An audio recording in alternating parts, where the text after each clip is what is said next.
Hi, Evangel. I've got 3:30 on the clock. Are we good to get going? Hi, Wayne. It's Rustico. Yes, we're good to go.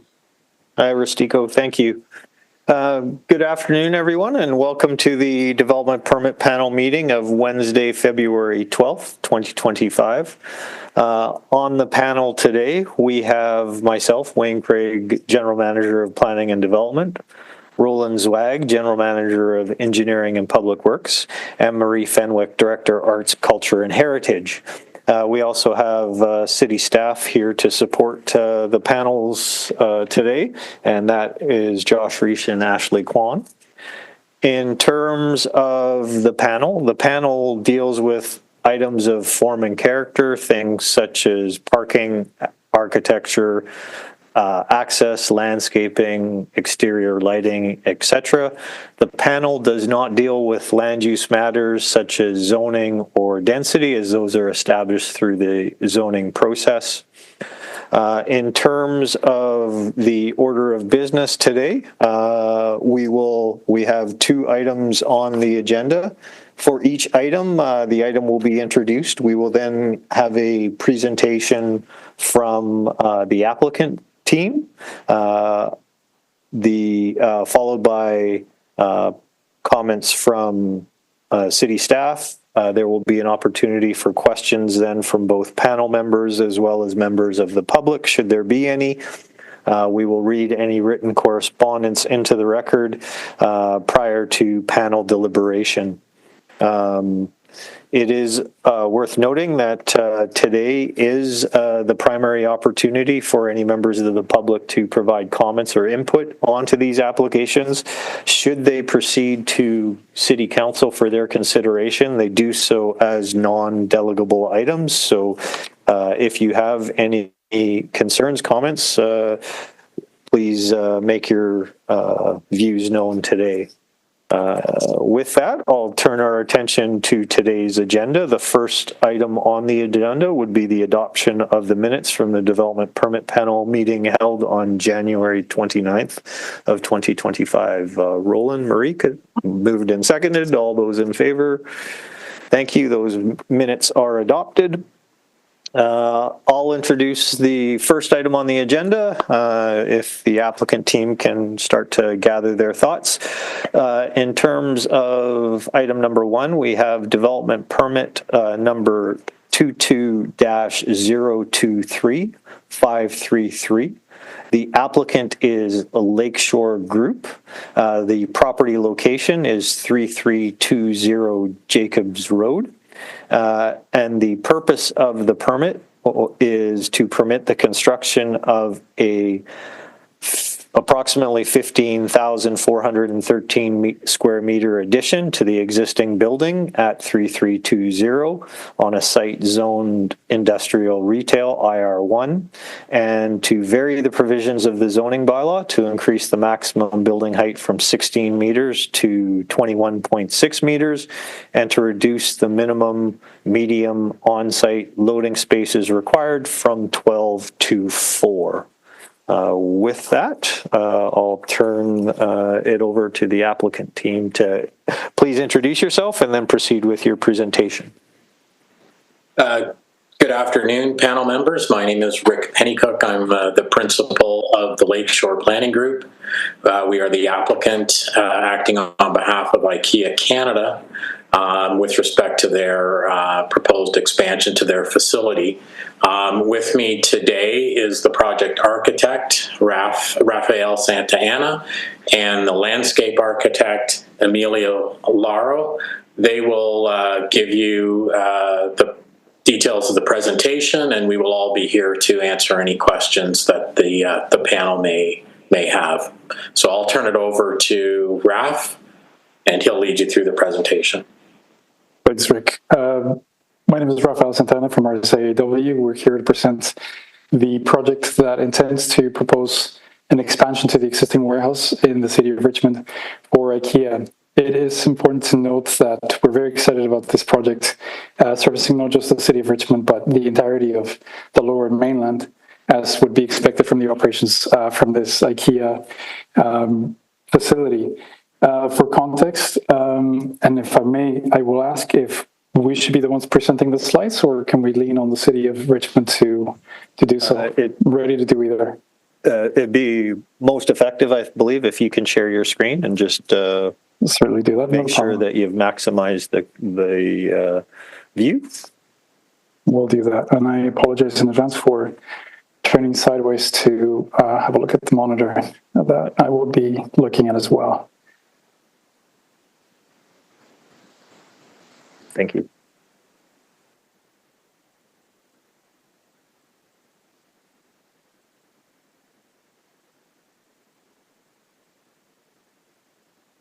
As it was mentioned, the proposed expansion for the warehouse is intended to be approximately 15,500 square meters. The footprint of this facility is intended to occupy 8,400 square meters, which is the site to the south of the existing facility.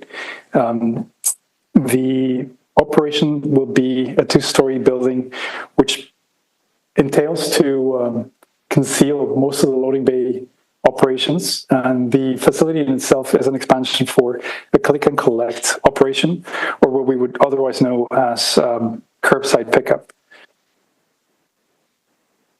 The project intends to aim at LEED certification, both for design and construction. We have a very straightforward building in what is the context of an industrial and retail zone. The existing facility, as one would expect of an IKEA retail operation, is comprised of a series of volumes that carry the typical branding of the blue colors that are expressed throughout the IMF or IMPs, insulated metal panels.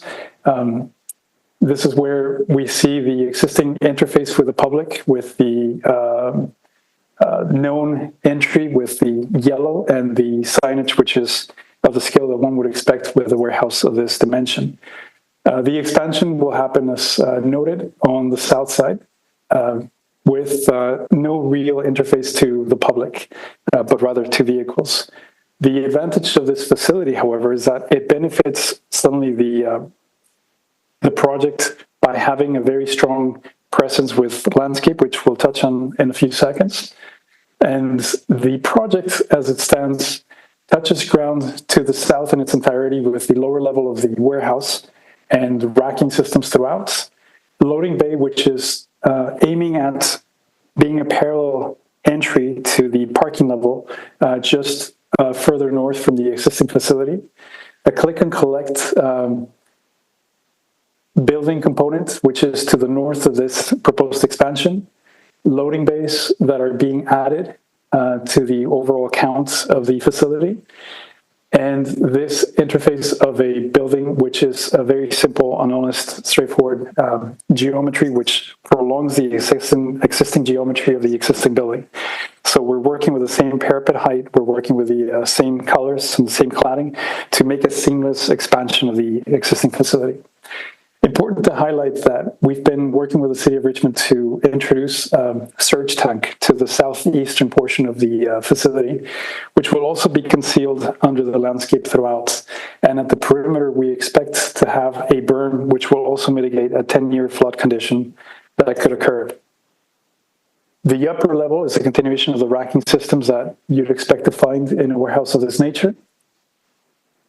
And the roof is a high reflective surface with all the air handling units tucked in as far as we can from the perimeter so that they're not seen from the adjacencies from the street at our own block and also from the across the street condition.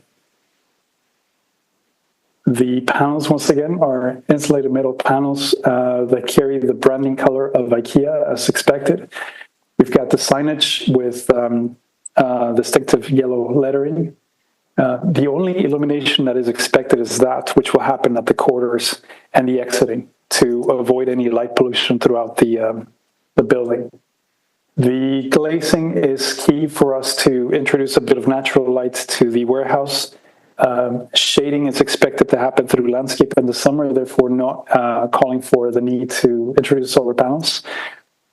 And we've got strategic glazing, if one can see, at the stair core, at the west elevation at the corner, and we also have some in the above story, the second level of the warehouse, flanking the existing building. Excuse me, let me just go back for a second. As you can see, we're doing a prolongation of the existing glazing that exists at the moment. And the loading bay, which enters through the west and circulating all the way through the east, is concealed right at the middle. Therefore, the interface to the public is quite straightforward. It's the extrusion of the box. To make this volume a bit less relentless, we've introduced a bit of an enclosure to the staircase to the west, and the one to the south and the one to the east will remain open. I'll pass it on to Emilio for landscape comments. Thank you, Rafa. Good afternoon, everyone. My name is Emilio from Lara Landscape Architecture. So we're very excited to be presenting this addition to the neighborhood. Just an overall focus of the landscape design is to meet functional, aesthetic, and environmental needs while maintaining year-round interest to the site.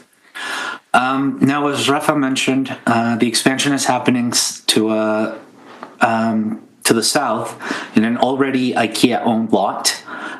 During our inventory and analysis of the site, we did not find any significant vegetation for the site, so we'll be planting a lot of new trees, a total of 37 replacement trees, and we'll also be retaining and protecting all street trees existing around the site.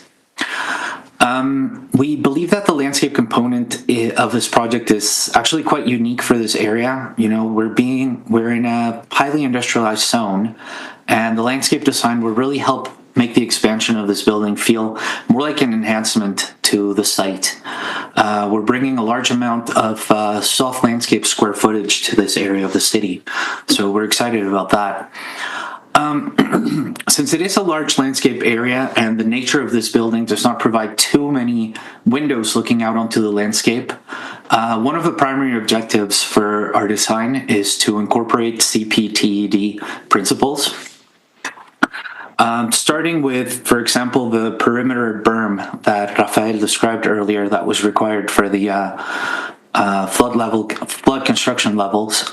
We took that as an opportunity, and it helps us sort of create and delineate a division between private and public space while eliminating the need for a fence or any other type of barrier, but it still helps us keep clear sight lines from and into the site. If you can go to the lighting slide, Raf, please. I think it's number 2. Yeah. So another safety consideration for the site was lighting. As Rafael said, there's only key locations where light is introduced in the building. And because those are already present on the building, we did not see a need to dramatically highlight the landscape at night and keeping sort of the light contamination low. So all of our pedestrian pathways and stairs are all illuminated through bollards and step lights just to ensure pedestrian safety. You can move on to slide 4, Raf, please. So in terms of our planting plan, we're proposing trees on a standard combined with shrubs that sort of don't get too high, which helps us keep that visibility into and out of the site. The only area where we are proposing a little bit of a vegetated barrier is southeast of the truck loading zone. Raf, if you can sort of highlight that area with your mouse. Apologies. Where the curve of the ramp is. And the main reason for that is to... Can you see my mouse? Yeah, okay.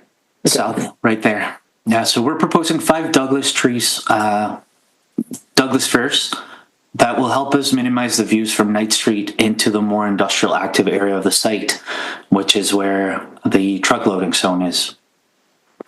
Now, another item we'd like to highlight is that through efforts working with the lead consultant, we try to reduce the use of lawn as much as possible. and the proposed planting selection focuses on sustainability and visual impacts for the building. It includes a lot of native species that will thrive with minimal water use.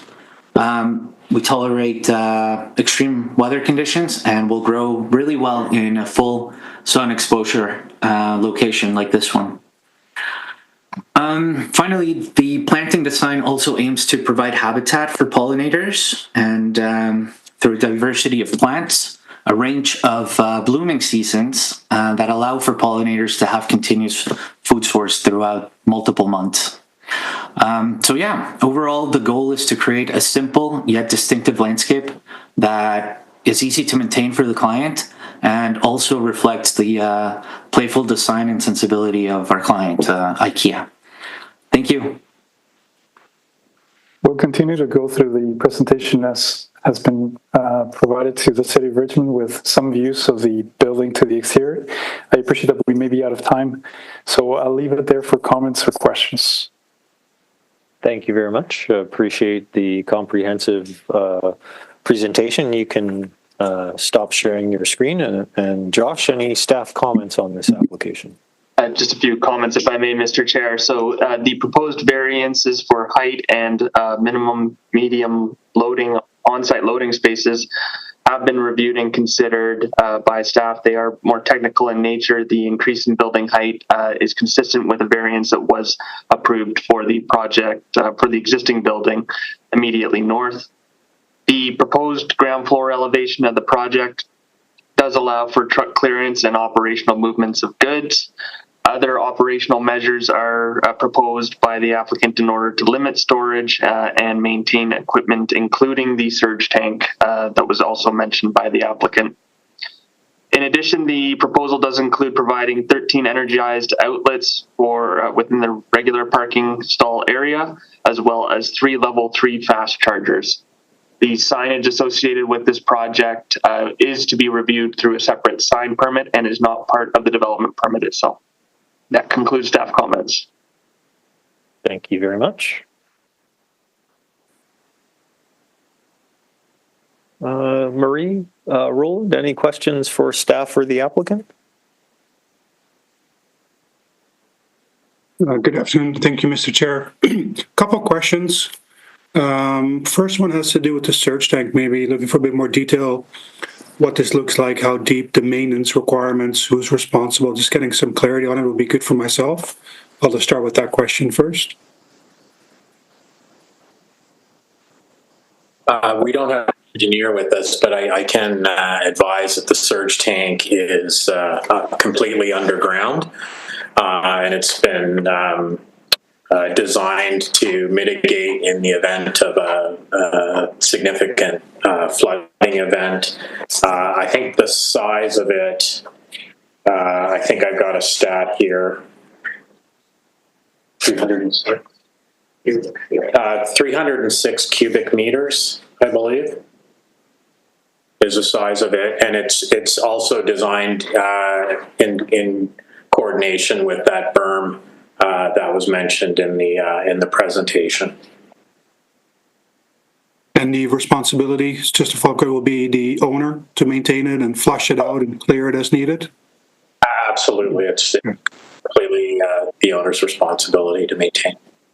Okay, and then another question with respect to that, I guess, berm area, beautiful landscape area in the southeast corner. I'm trying to get an understanding if it will be kind of used by employees. Is there an opportunity for, I noticed that the public sidewalk ends kind of before it hits Night Street. Is there like an opportunity to provide some linkages and some trail network in this area for employees and or public? Just wondering if there's any comments or thoughts or consideration on that item.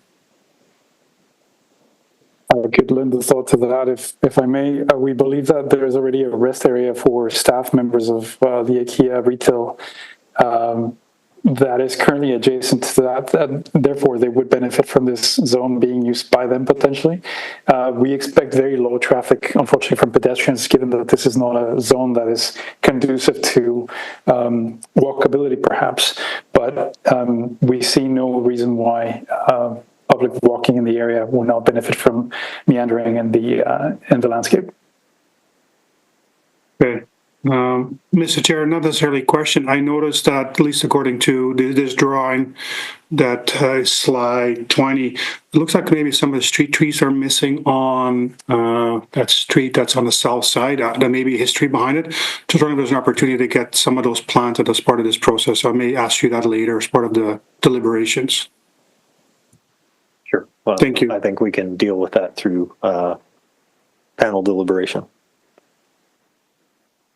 Marie, any questions? No, just a comment. The landscaping appears to me to be an enhancement to the existing landscaping that's there currently. Is that correct?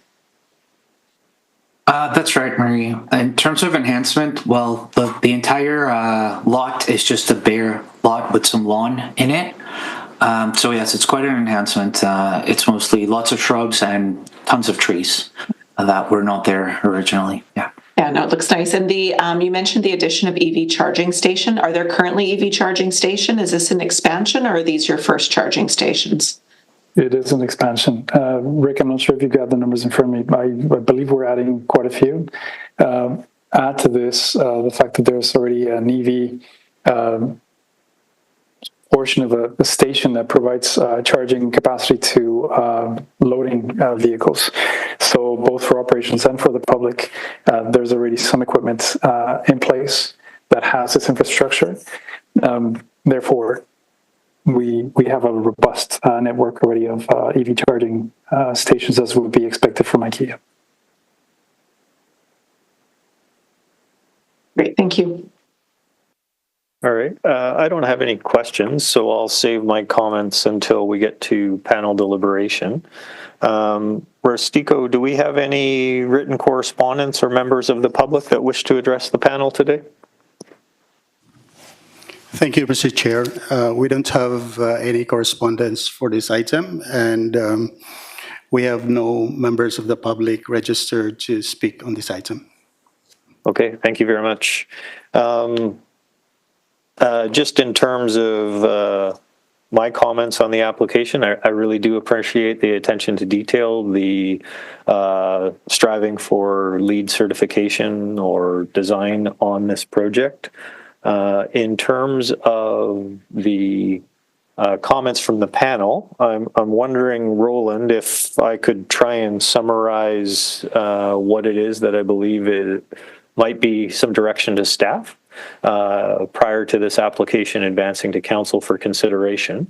The two items that I believe I'd like staff and the applicant to work on is, one, whether any additional amenities in terms of seating areas should be added to the landscape area in the southeast corner. And then with respect to street tree planting, I believe you're referring to about on the western half of Menini Way, there appears to be a gap in the street tree planting. I don't know whether that was as a result of the original design of those works, but to look at whether there is the ability to, through cash contribution to our Parks Department, to have street trees added in that area. Is that consistent with your thinking? Thank you, Mr. Chair. Yeah, generally with respect to the seating, I was also looking at maybe a pedestrian linkage, but that may not be feasible between public and private, but definitely those are the two things I would be looking for. Thank you. Okay. Marie, would that satisfy you? Yes, thank you. Okay. With that, I would be prepared to move the staff, or for somebody to move the staff recommendation, subject to further investigation of those two items prior to the application proceeding to council for consideration. Moved. Okay, I'll second. All right. Any further comments from the panel before we call the question? All right. All those in favor? Thank you very much. Thank you for your presentation. Really appreciate the project and look forward to it proceeding. If you could work with staff on those two items noted. Thank you very much. Thank you. All right. That brings us to our next item on today's agenda. That is development permit number 23-018521. The applicant is Fougere Architecture, Inc. The property location is 7491 Number 1 Road. The staff report recommends that a development permit be issued which would permit the construction of 110 townhouse units at 7491 Number 1 Road on a site zoned low-density townhouses RTL1. And there is a variance associated with the application to increase the maximum building height from 9 meters to 9.25 meters. Mr. Fougere, or will you be providing the presentation? I will. All right. If you know the drill, if you could introduce yourself, share screen. Thank you. Thank you. Right now, I just want to make sure my staff can share their screen. Can you do it, Sajna? Yeah. It's all working out. Could you go to full screen mode, please? Okay. Good afternoon. My name is Wayne Fougere. I'm the architect for the development before you this afternoon. Nicole Wu, landscape architect from Vanderzam Associates, will also be presenting. Next slide, please. This development is located on the southwest corner of Number 1 Road, Moresby Drive. Quilchena Elementary School and Quilchena Park are immediately adjacent to our west property line. And the site surrounds a small development at 7471 Number 1 Road. Nicole? Good afternoon, everyone. Can everyone hears me? I can hear you. Oh, Yes, okay. we can hear you. Okay, yeah, just make sure that I'm not talking to the air. Thank you, Wayne.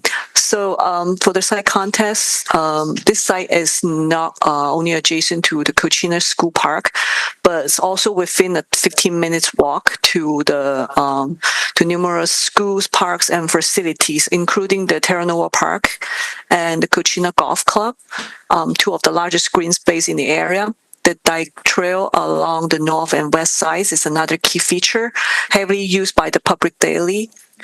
This neighborhood offers an exceptional quality of life and blending the residential space with green infrastructure. So that really influenced our landscape design.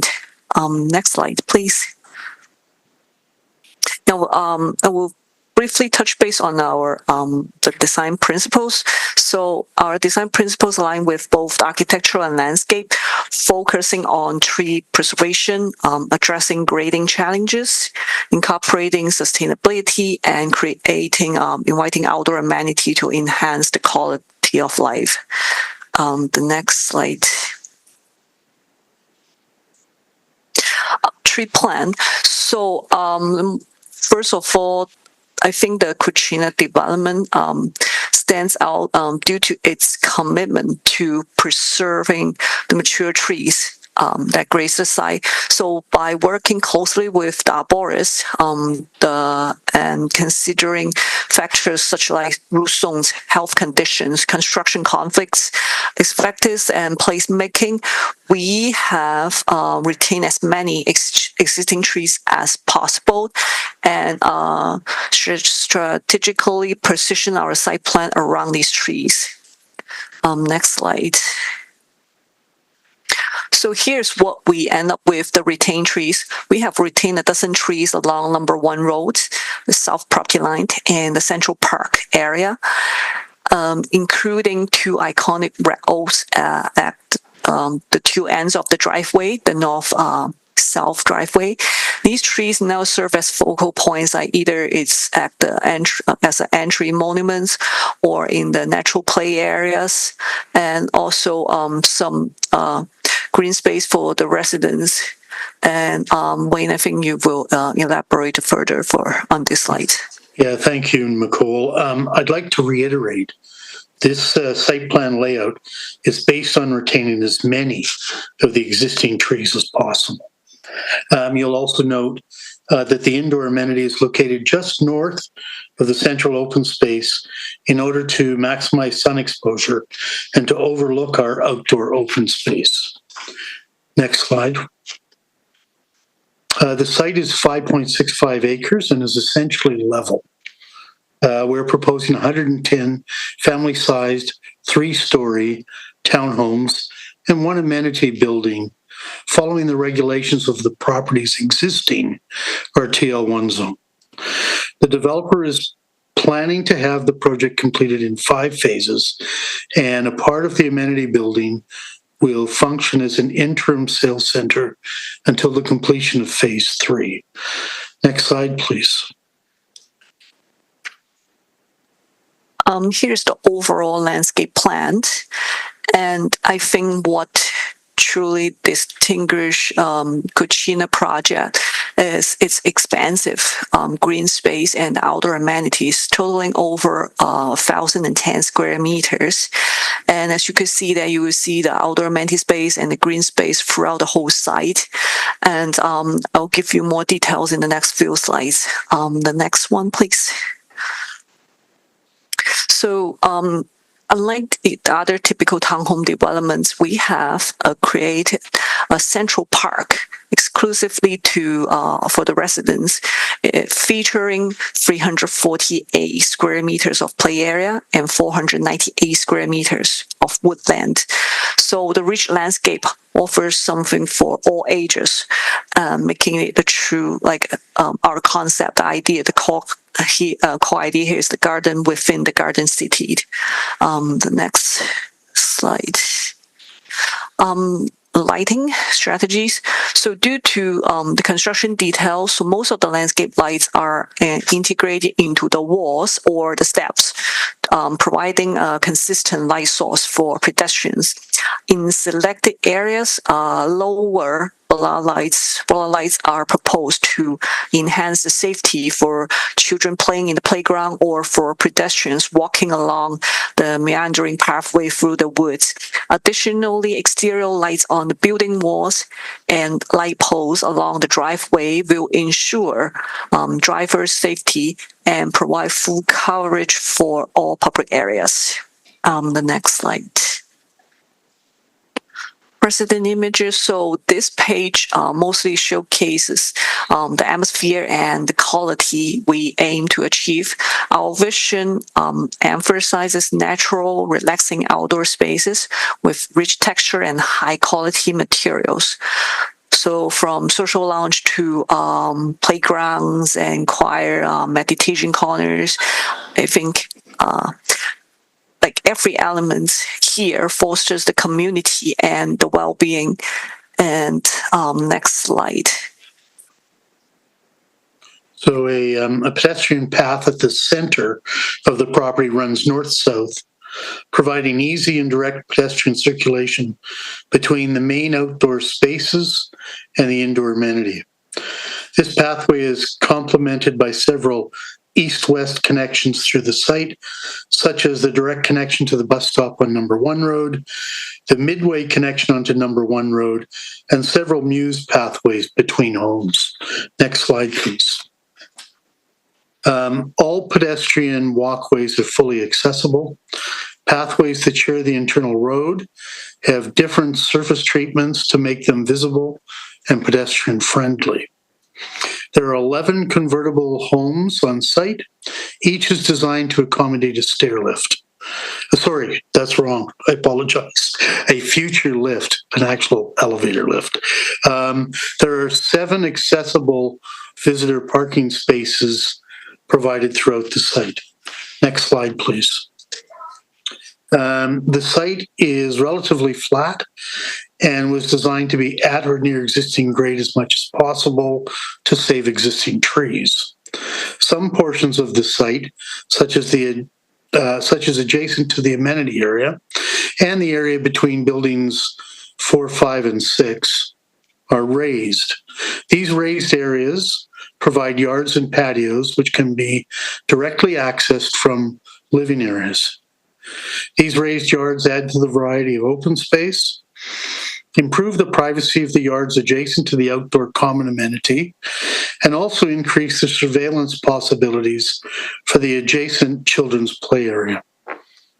Yards along Number 1 Road are kept at existing grades to facilitate tree retention, which means yards are lower than the road frontage. Next slide, please.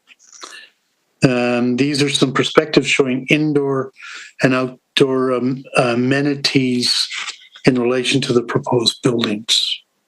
Next slide, please. The homes adjacent to existing buildings have increased setbacks and have 1.8 meter high cedar fences at the property line for privacy. Next slide, please.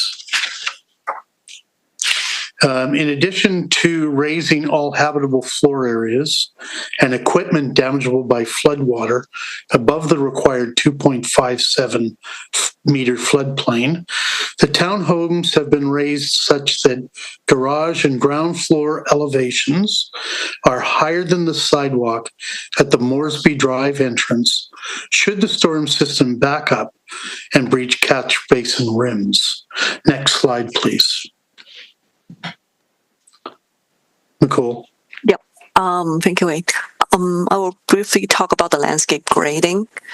Addressing the site elevation challenges while preserving the trees led to actually more creative solutions for us. So, for example, while with Richmond's water level in mind, we introduced tier retaining walls with lush planting in front of these retaining walls to try to blend the built environment with the nature. Next slide. Another example is, for example, like the slope lawn and the gentle transitions actually could enhance the topography.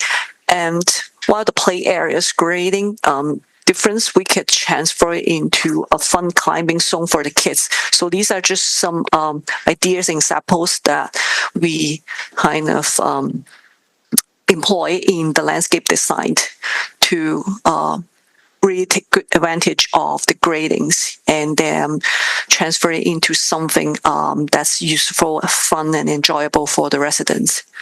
Next slide. The three-story building forms help us reduce our site coverage and increase the number of trees we can save. Raising the townhomes and internal roads to allow any storm system backup to run off at our Moresby Drive entrance, increase building height slightly, and requires a small height variance. Next slide, please.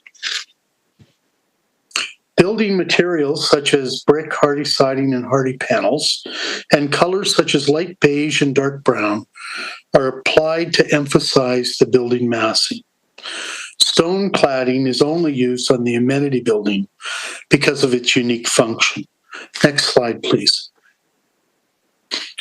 Our development will meet a Step 3 and EL4 energy target.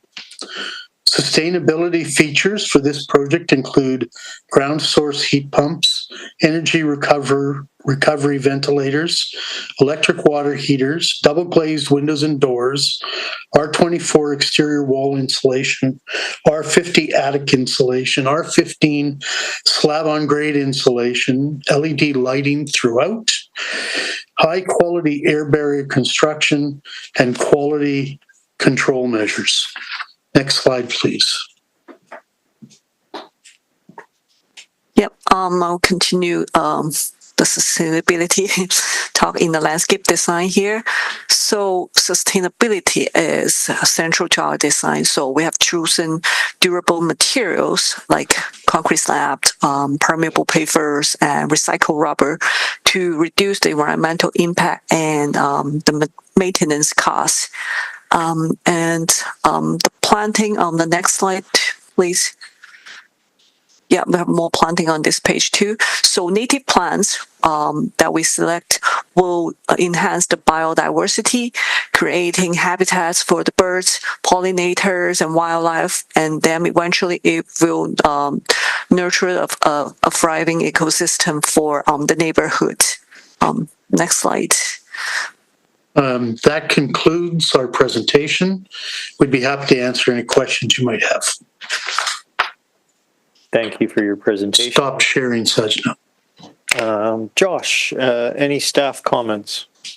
Just a couple, Mr. Chair. So there is no rezoning associated with this application. The site is being developed under its existing zoning entitlement.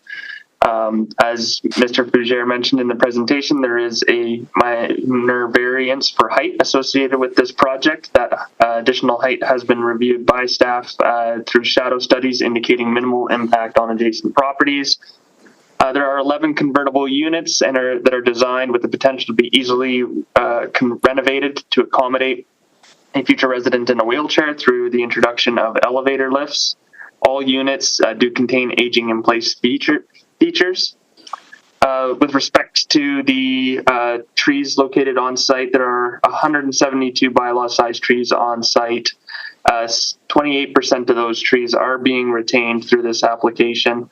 35% were identified as being in poor health and are recommended for removal. 13% of the trees are in good condition, but ultimately conflicted with the required demolition works. 24% of the trees are in good health, but were in conflict with the proposed development.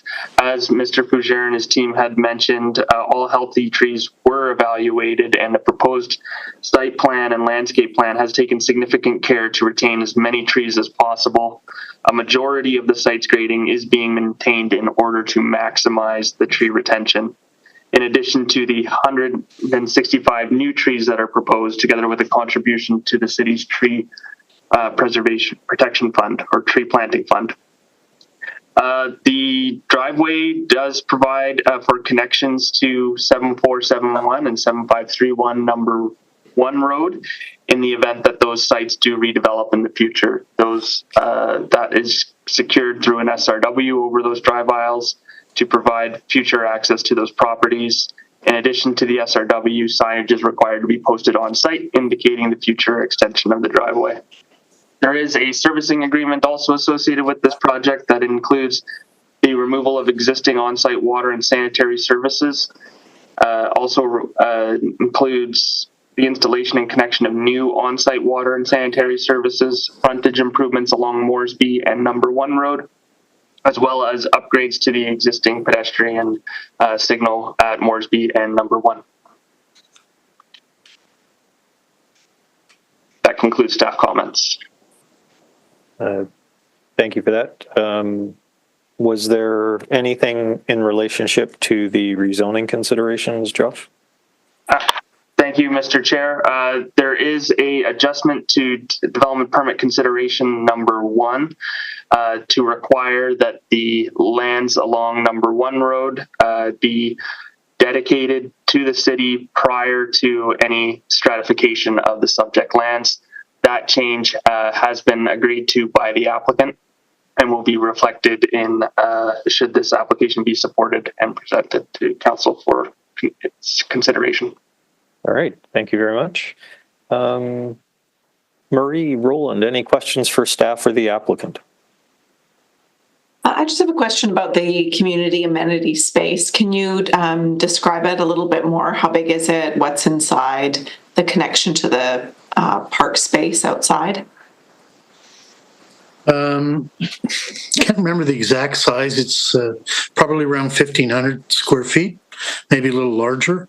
It's got a main room with a kitchenette and lounge space. It's got a library, and it's got a small gym. The gym and the library would happen after sale of phase 3, when there's no longer need for an interim sales center. The main rooms, the face south. It's only the library that faces north. The other ones face south over the outdoor amenity, including the child's play area. And they have exterior table space, patio space outside, both covered, arbored, and open. Thank you. Roland, do you have any questions? Yeah, thank you, Mr. Chair. Just one has to do with the internal drive aisles. I see, I guess, a combination of materials, maybe asphalt and or either stamped concrete or paver stones. But I also see some pedestrian crossings, especially off number 1 road. Is there a contemplation of some traffic calming measures, some signage, and maybe some more explanation on the surface treatment being contemplated here? That'd be helpful for myself. We don't anticipate any signage. With the paver areas, it's going to be bumpy. So hopefully it's going to slow people down. Plus we need the wheelchairs to be able to use it as well. So it's going to be designed for pedestrians. Small community, hopefully everybody doesn't try to tear through the development, but hopefully this roughness in the paver area will slow people down. Okay, thank you, Mr. Chair. Thanks. I did have a couple questions myself, Wayne. In terms of the height of the proposed units, are you able to comment on the height in relationship to the existing townhouses at 7471 number 1 road, or from the prospectus it looked like the new units would be lower in height than that existing townhouse? Or are you able to? Oh, at 7471, the one that we're wrapping around? Correct. Well, those are mostly 2-story or 2.5-story homes. They do have sloped roofs, so that makes them feel a little higher. I haven't examined how high they are, but we've set back the required zoning, the 7.5 meters around the edge of it. I don't imagine we're extremely higher, but I don't know for sure. The bedroom floor is definitely higher than their bedroom floor. And in terms of pedestrian connections, is there any direct pedestrian connection contemplated to the school and park site to the west, or is all connection to that site via the Moresby Road sidewalk? No, everything's through Moresby Road. I don't know if you've walked it, but that area is very soggy. There's no way anybody's going to walk through it.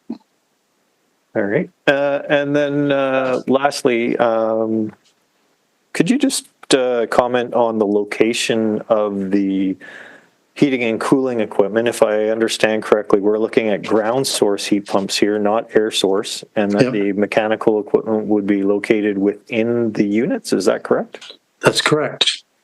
All right. Thank you very much. With that, I believe we do have some members of the public with us today in the council chambers. Rustico, is there any members of the public that wish to address the panel today? Yes, Mr. Chair, we have members of the public wanting to speak on this item. All right, if you could please ask them to come to down to the table, introduce themselves, provide their address, and any comments or questions they may have. Well, I can do that. My name is Larry Yellen, and I live at 3851 Blundell Road. It's a townhouse complex. It runs along the south perimeter of your proposed site, or the Quilchena site. And it's probably about 3/4 of it, and then there's another townhouse site on the east side along number 1 road. One of the questions I had, and I was going through the paperwork, I noticed that the fences along number 1 and along Moresby, you guys have planned to put aluminum picket fences up just because it looks nice with the brick pillars for the gates and stuff. But I also saw that they're talking about putting up a wooden fence along the perimeter along where I live, the south side, and obviously along the, I'm not sure if it's the Quilchena schoolyard side. I just want to say that our townhouse complex, in conjunction with the old Quilchena site that you're building on, we put up a new perimeter fence all the way down that south side, all the way from number 1 right down to the Quilchena schoolyard. It's in really good shape. I'm not sure. I think it might be about six years old. It's a good neighbor fence, a privacy fence overlapping. And I was concerned because we have had that happen on our west side where new houses have been built and they put their own fences up. And next, probably about 2 feet away from our perimeter fence. And what's happened over the years, and there a lot of debris has fallen in behind that fence, and which in turn rots out both fences. So are you planning on doubling up that perimeter fence just on the south side? We can have that information provided, but is that your only question? It would be best if you could provide any questions, and then we could have either staff or the applicant address. Oh, okay. Just a little bit clearly, concerned. there's a question around the fencing detail along the common property line with your development. Anything else? Yeah, just the roadway lighting. Is it going to be sort of indirect lighting shining down from the lampposts where it won't put glare on our complex or any other complex around? Okay. Any other questions you'd like us to address, or? No, that's pretty good for me. I think there's somebody else would like to speak though. Okay, thank you. Mr. Fougere or Ms. Wu, perhaps if you could address the intentions of the fencing detail and the lighting, especially along the internal drive aisles. Unless McCall wants to take it. I know that Kelvin from the developer is in the room with the speaker today, right now, and he will definitely talk to them if they'd like to speak. If we don't have to put up a fence, they won't put up a fence. So that can be negotiated with the neighbors. We're happy to keep what's there. Okay. As for the lighting, all the lighting is direct down lighting, so it shouldn't reflect onto the neighbor's site. All right. So in terms of the fence, there will be a discussion with the adjacent strata council. There is no intention to remove any fence that is in good state of repair. There will be a commitment for contact and ongoing communication throughout the construction process, if I'm to paraphrase. Good paraphrase. And with respect, it's all either low-level pedestrian scale lighting or downward focused with concealing shrouds. Correct. All right. Thank you. Larry, I'm sorry I missed your last name. I hope that answers your questions. Rustico, anyone else who wishes to address the panel? Yes, Mr. Chair, there's another one wanting to delegate on this item.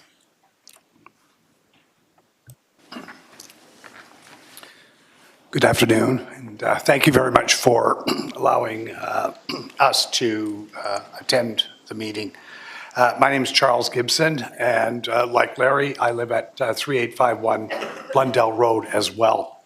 I just had a couple of questions after reviewing the application, and they revolve around water and sewer and the impact on our property and driveways. I know that there have been surveyors in to do some work on our side, whatever that work has to be.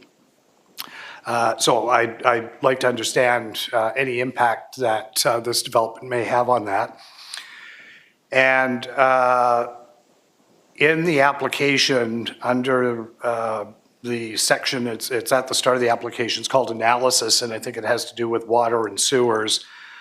In paragraph 2, refers to the easement, quote, in favor of the strata to the south, unquote. And the owner's responsibility for obtaining approvals from the adjacent strata to discharge the easement. I'd like to understand a little bit more about what that means. And okay. Those are my questions. Thank you. Thank you, Mr. Gibson. Mr. Fougere or Mr. Rees? Unless Josh would like to answer this, again, I can say that the developer, Kelvin Leung, as well as the civil engineer, El Jerabos, are sitting in the council chambers right now and could answer that if need be right now. Al, are you able to approach the table and address these questions? Hi, I'm Al Jarabos with MPT Engineering. We're the civil consultant. So I'm a little confused about the wording about, the city has there's a public water main going through your site, which is owned and maintained by the city. Are you aware of that? Yes. Yeah, okay. Sort of. Yeah. So as part of the works that the developer is doing, we're going to be upgrading part of that. And we're going to be sending out letters probably in the next couple of days, the developer will, to make you aware of what's going to happen and how they're going to minimize disruptions and whatnot. But you mentioned something about an easement being negotiated and whatnot? What was the wording? It's in the paragraph,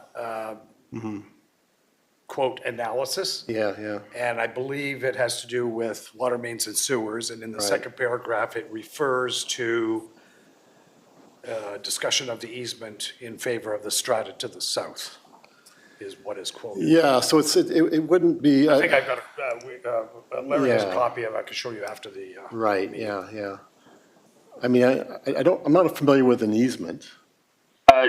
Perhaps I can best answer that. So there is an easement registered on the subject property that is in favor of 3851 Blundell Road, or the strata to the south. That is there in order for the strata, in order to maintain a water line that's currently located on the subject property. So as a result of the proposed development, there is no new building encroachment into that easement area.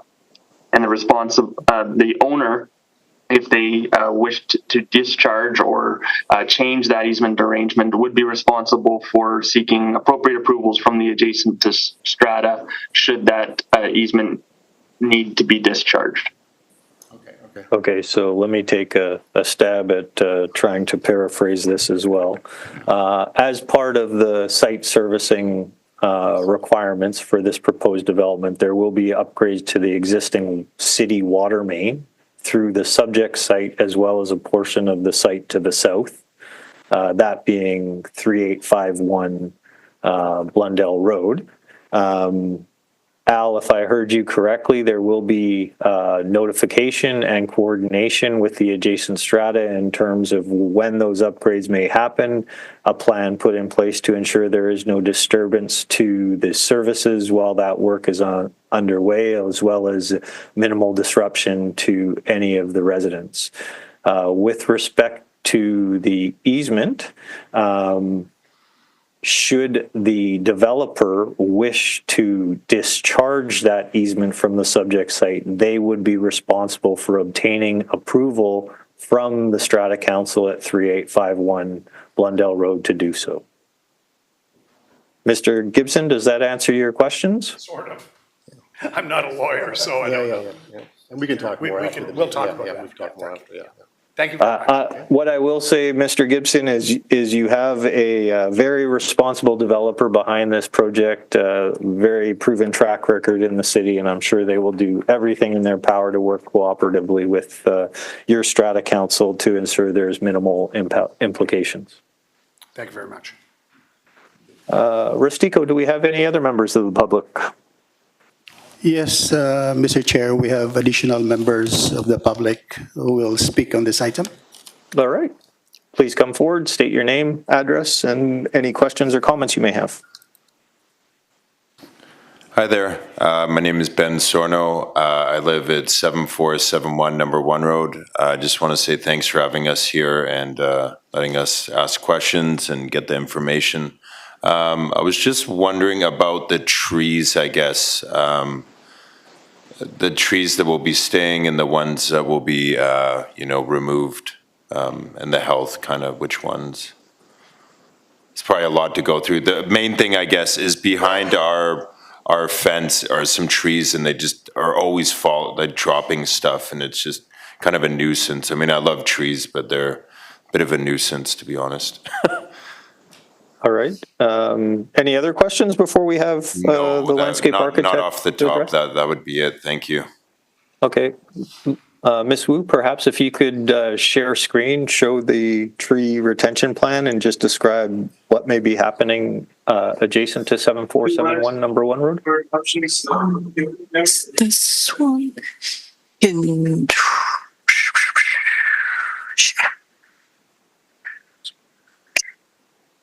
So,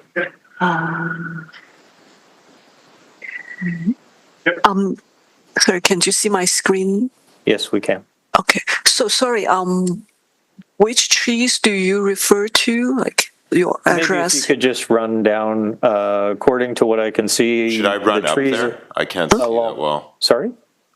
Oh, sorry. Should I just run? I can't see the map that great, but I could if I go up closer to the screen. Yeah, but tell me like which song first time I could zoom in. So they're on, let's see here. So the So this is number 1 road yeah, so on the east side. Yeah. yeah, it's on the west side of 1 Road, and then the south side of 7471. The south west side of 7471. So you mean the trees in this area? Can I go up to the screen? Sorry, I can't see it very well. Of course. Okay. I'll take a shot at describing. So in terms of the trees along the common south boundary with your complex, those trees are intended to be retained. There would Those be green trees here, right? correct. Okay. Those trees would be monitored during construction by the project arborist and landscape arborist, or landscape architect, I should say. There will be some pruning likely of those trees as part of construction, but those trees along the south property line are intended to be retained. There are some trees along the north and west property line which would be removed. Yeah, there are a few removed due to the right of ways. Yeah. Oh, sorry. But on the south side, along that fence and property, we're trying to maintain those trees as they are. There may be one or a couple kind of removed due to the construction conflict, but otherwise, yeah, these trees, the green ones you see in the screen, those are retained. Yeah, and those with the cross, those are kind of removed. So we don't have much on the west and the north side, maybe just one here, but the south side, those are retained. Thank you. Sorry, I missed your name, so not sure if that's answered your question or if you have further questions. I don't quite understand the map. It doesn't say where number 1 Road is or Blundell or Moresby there. I didn't see it. In terms of, if I understood your question was specific to the south property line of your complex? Yes, that's correct. The very southwest. Yeah, so along the southwest, those trees are intended to be retained. Okay. They will be monitored throughout construction by the project arborist and landscape architect. There will be some pruning, Okay. but we do anticipate that those trees will be retained. Damn, okay.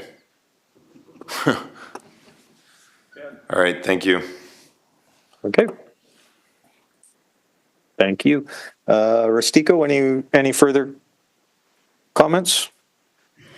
Yes, Mr. Chair, we have some members of the public still wanting to delegate on this item. All right, please come down and introduce yourself. Hi, I'm Monica Follett, and I'm at 7540 Thormanby Crescent. And that's a crescent that goes off of Moresby on the north side of this development. I had a question because the presentation included that there were going to be three-story buildings with a runoff onto Moresby. And one of my concerns is that Moresby already gets a lot of pooling and flooding now. So I wondered, my concern is that this would get worse with the raised buildings and the runoff onto Moresby and how that would be mitigated. The other question I had relates to traffic congestion. The presentation included information about 7 accessible parking, but I wasn't sure how many total parking there would be in respect of 110 homes that are going to be put up, because I'm not sure how many homes were there before. The traffic congestion is horrible now at the beginning and the end of the school day, with people parking in the middle of Moresby just to pick up and drop off their children. So having this roadway, like the complex, it sounded to me that it was going off onto Moresby, the entrance and exit. So I wanted to know what consideration was given for that increase in traffic congestion. All right, thank you. Josh, are you able to comment on the management of site drainage as well as the total parking provided on site, driveway access to the proposed development, and any traffic studies submitted? Yes, so through the chair to the delegate, the site grading has been maintained in order to preserve tree retention on site. Through the work that the applicant has done, the site has been graded in a way such as to create positive drainage to Moresby where there is a available storm system. The site also includes other site servicing works such as catch basins and other mechanisms in order to treat any storm water or storm runoff on site. There are proposed accesses to Moresby as well to Moresby Drive, as well as number 1 road. The total overall parking on site is consistent with the city's zoning bylaw, which requires 220 resident parking spaces. The applicant also is proposing 28 visitor parking spaces. The application, again, is consistent with the use under existing zoning entitlements. The city has reviewed the proposed driveway layout and parking spaces through a traffic study that has been supported by the city's transportation department. Is that an increase in the number of spots than before? Through the chair to the delegate, it is not an increase from what was before, as this is consistent with the site's existing zoning entitlement. There is an increase in overall total number of stalls, as there are more units proposed in this development than had previously existed on the subject site. So in terms of parking stalls, there's 2 parking stalls per unit. There are 2 driveway access points provided, essentially in similar locations to what they exist now. The driveway to number 1 road is intended to be limited to right in, right out. And there will be detailed servicing works and upgrades associated with the construction of the project to manage drainage.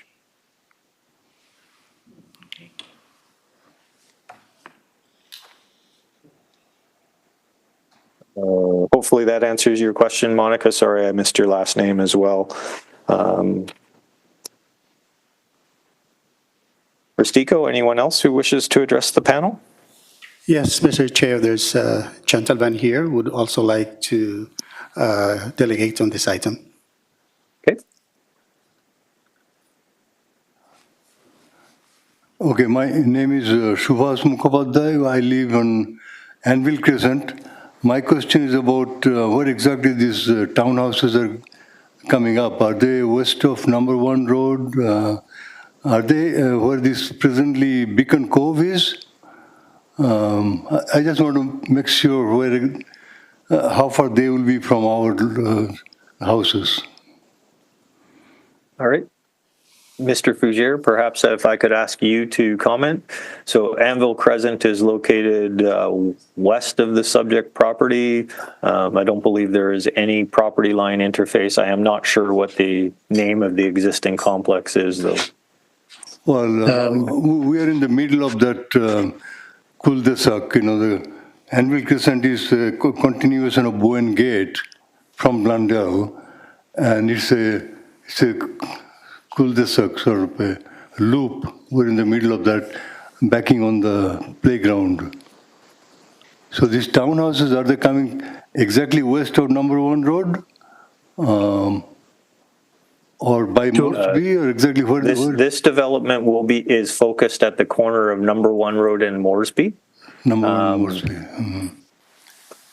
If I understand the question correctly, the question is how close are our driveways to his street? Is that what the question is? Yeah, that's one of them, yeah.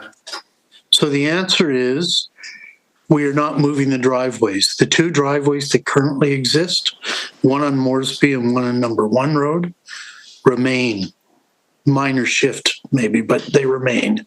The one on number 1 road is right in, right out only. The one on Moresby allows movement in both directions. But compared to the existing development, where only half of the units have access directly to number 1 road, all of the homes in this development will have access to both streets. So when it's busy around school days, I imagine everybody's going to be going out the number 1 road exit. Just my guess, though. How about the Beacon Cove subdivision? Is that going to stay or is it going to go? We're not affecting anything except the development at Quilchena Park Estates. That's it. Okay. Thank you.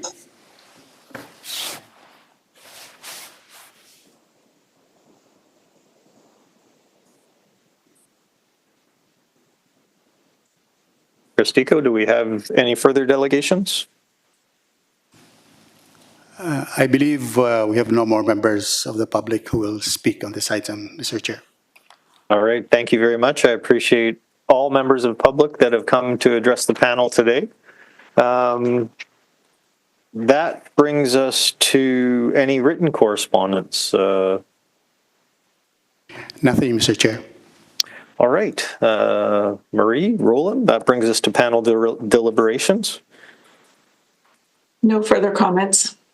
No further comments. I'm just wondering, Mr. Chair, with respect to the shared fence between the strata unit to the south, is there something that we need to take action on with respect to having the applicant work with the developer, or just let the process follow its course? I don't believe any specific action is required at this time. We do have a plan that does show that there would be a common fence along the property line. The architect has confirmed that they will ensure that they're working cooperatively with the adjacent strata to the south to retain or install new fencing as required. So I believe we are okay on that front.